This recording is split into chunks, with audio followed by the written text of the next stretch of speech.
Hey guys, so whenever I start filming out in the workshop, all the neighborhood dogs start barking, and so that's what you're hearing, and I can't seem to make it happen without them barking, so I'm just gonna plug away. But I'm working on the Redneck Wine Cellar again this week, and I'm getting a kick out of putting those two terms together because it's quite oxymoronic to have redneck and wine cellar together. But when you say the word wine cellar, that can conjure up a lot of images well beyond what I'm trying to do here, but I am trying to make it as nice as I can. So last week I finished all the paneling on the stairwell and moved the door, and this week I've got to do trim along the seams of that paneling.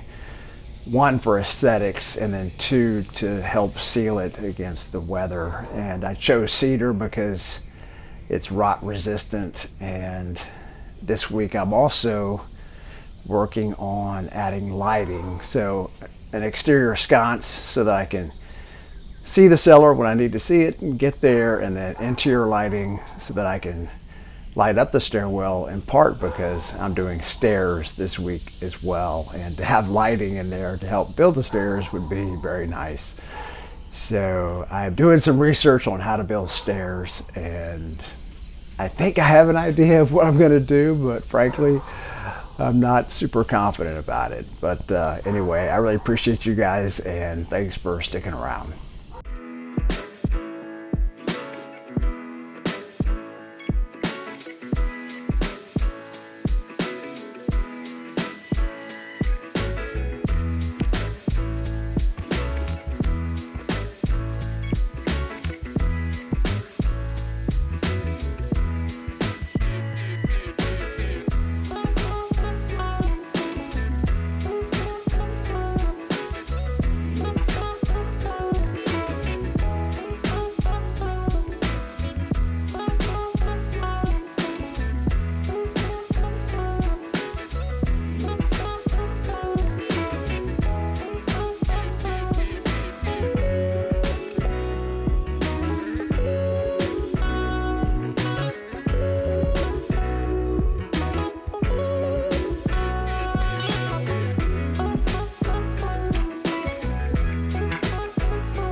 I have limited space to be working in right now, and so I've got this shade here, and I'm trying to put together this thing.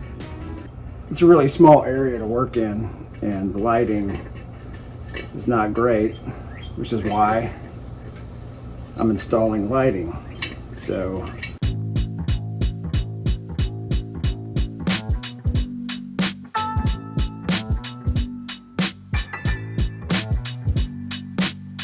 all right, let me try to explain what's going on here. So I need to raise these stairs up so that I could cut a door around here, and then I could access the basement wine cellar from the house. But to do that, we've got to raise these stairs. And so what I've done is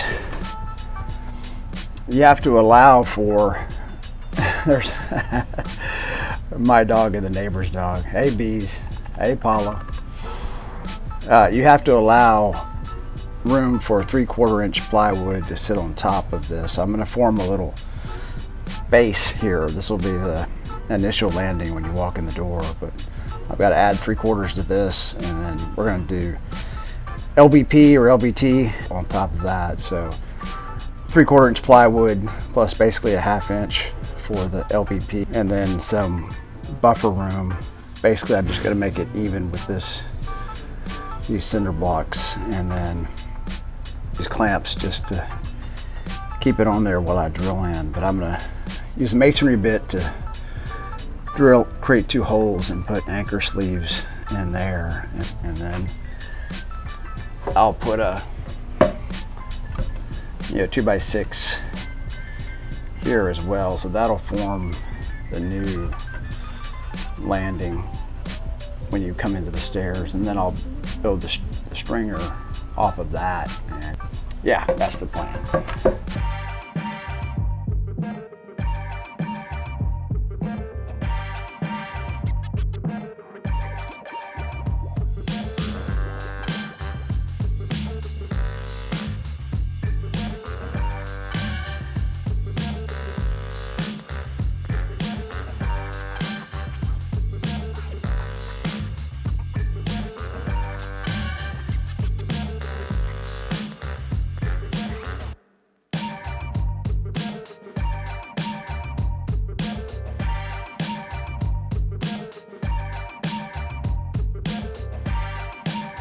All right guys, so this is what I figured out about building steps, and you have to figure out the rise and the run. So there's a rise and run for each step, and then there's the total rise and the total run. So in this case, the total rise was 75.25. You want each rise to be roughly 7 inches. And so I figure if I did 10 steps, that'd be 7.5 roughly inches per step, which is good. And then run is 117.25. So a 10-inch step, 10 steps, is 100 inches. So that's well before the 117.25. So it's before I would run into the wall, if you will. So I think I should be good to go there. So I'm going to build a jig next that has that 10 by 7.525 triangle dimension in it, and then trace it out onto a piece of lumber, and that should be my stringer. Now I got this jig which has I got too many things on holding. Now the birds are going crazy, but it has 7.5 inches here, which we calculated based on 75 inches for total height, total rise of the stairs divided by 10, and then a 10-inch tread is pretty good, pretty ideal. You kind of want the rise and run of each step to be between 17 and 18 inches. So I actually have a 17.5-ish, so that's actually pretty good. So then the next step is to take your piece of wood, in this case it's a 2x8, and that's where setting it on this piece of wood comes in handy, because then I can just set it up against the edge and it's flush, and then I just slide it down and keep marking this triangle. And so yeah, so that's the idea. So the question for me was where to start. Do I start at the very edge and then start drawing those triangles, or something else? So I'm thinking it's something else, and I'll tell you why. Because the stringer I'm connecting to a piece of lumber that's already 5.5 inches tall. So I slid this down far enough where this first line would give me 2 inches. So I'd have 2 plus 5.5, so that'd be 7.5, and then 10, and then 7.5, and then 10, and so on. So I think that's how this is going to work, but I'm feeling a little more confident. I don't know if I'm totally confident until I try it and see how it's working out.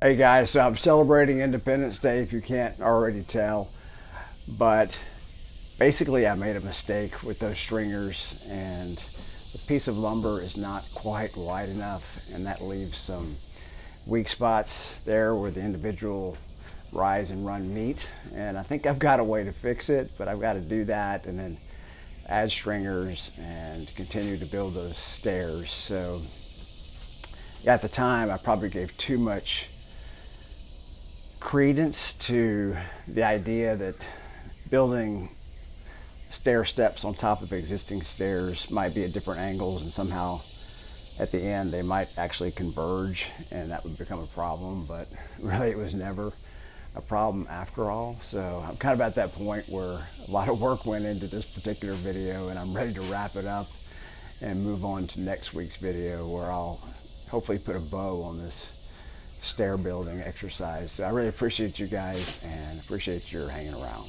Thanks.